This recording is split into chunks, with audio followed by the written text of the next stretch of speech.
Shalom Uvracha, les enfants. Voici une nouvelle histoire du Baal Shem Tov. Un jour, le Baal Shem Tov envoya un de ses chassidim devenir le rav d'une ville, qui était assez éloignée de Mezhibouj, la ville à l'origine du Baal Shem Tov, mais qui avait quand même besoin d'un rav pour pouvoir diriger cette belle et magnifique communauté en plein essor. Conscient de son importance, le rav que le Baal Shem Tov envoya fit tout ce qu'il pouvait pour améliorer le sort matériel et spirituel de sa communauté.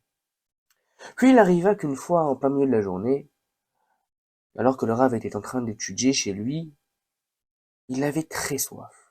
Il fut pris d'une forte soif, tellement que son étude de la Torah devait s'arrêter, il devait trouver de l'eau. Seulement, à l'époque, il n'y avait pas de courante comme aujourd'hui. Il fallait aller acheter de l'eau. Le Rav sortit dans la rue et il vit un porteur d'eau. Un porteur d'eau, c'est un monsieur qui, à l'aide de 2 gros bâtons, remplit 2 seaux d'eau qu'il accroche aux extrémités des bâtons et se balade dans la ville. Alors le Rav lui demanda de s'arrêter, mais le porteur d'eau ne l'écouta pas.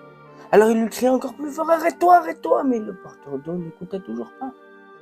Puis le Rav, qui se sentait humilié et rabaissé, attrapa le porteur d'eau et le gifla. Seulement, il ne savait pas qu'en fait ce porteur d'eau était un disciple des tzadikim cachés. Et que, en fin de compte, ce porteur d'eau avait pour seule mission d'apporter de l'eau aux tzadikim cachés. Et parce que le Rav l'avait arrêté et l'avait giflé, alors il n'avait pas pu mener à bien sa mission. Alors Bashamaïm dans le ciel, on décida de le punir. Mais bon, comme c'était le Rav, alors on allait quand même examiner son cas. Il fut décidé dans le ciel qu'on lui mettrait une deuxième épreuve, et que s'il échouait, il serait puni.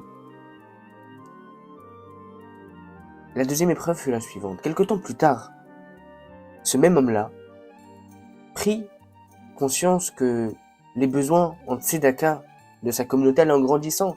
Seulement, il y avait un homme dans sa ville qui demandait beaucoup plus de tzedaka que les autres. Alors, il essaya de convaincre les plus riches personnes de donner un peu à tout le monde. Mais les riches personnes donnèrent tout au Rav et le monsieur qui avait besoin de tzedaka se retrouva démuni. Alors, Bashamaïm dans le ciel, on décida effectivement de punir le Rav. Et la décision du Beddin d'en haut fut la suivante. Le tribunal céleste trancha que le Rav serait livré au Satan. Voyez de Serra. Et le Satan le punirait comme bon lui semblera. Le Shabbat d'après, le Rav fut pris d'une envie de se convertir au christianisme. Il essayait de combattre, mais il n'y arrivait pas. Alors il décida de se rendre dans la maison du curé local, du prêtre local. Et il lui dit, il toqua. Oui, que désires-tu, monsieur le Rav? Bonjour, mon prêtre, je sais pas comment vous dire, mais je ressens un fort besoin de me convertir au christianisme. C'était en plein Shabbat. Le prêtre dit, écoute, rentre à la maison, bois, mange. On fera ça après Shabbat. Le Rav rentra chez le prêtre, il but des bouteilles et des bouteilles de vin, mangea à sa faim et des aliments pas cachers. Mais l'histoire ne s'arrête pas là.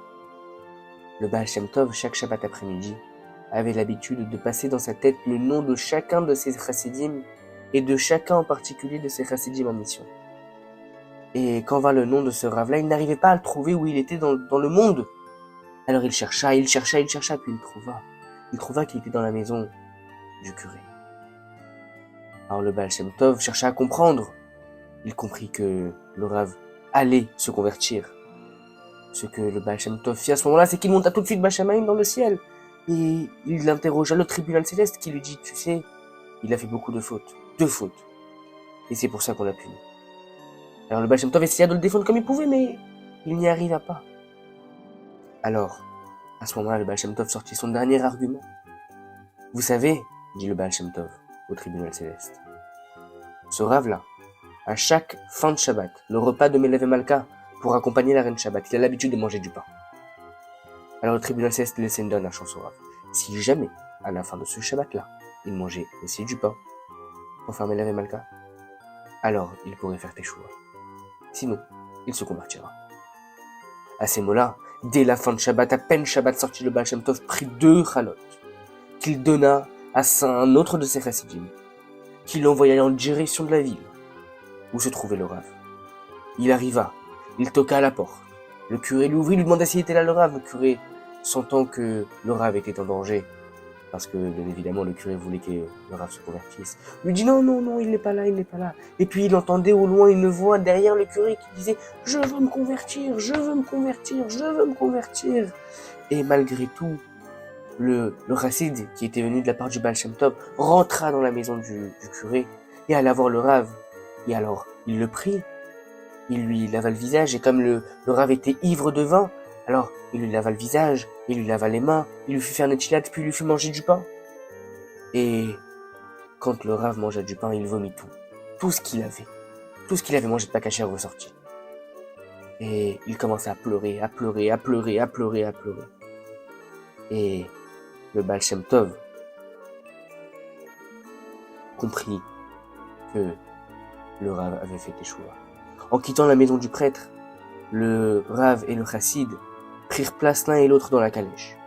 Quelques instants plus tard, ils se trouvèrent devant le Baal Shem Tov, qui n'avait pas encore achevé le 3e repas du Shabbat.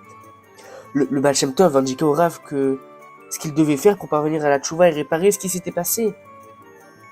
Par la suite, ce Rav-là devint l'un des plus grands chassidim du Baal Shem Tov, au point que l'on oublia ce qu'il s'était passé.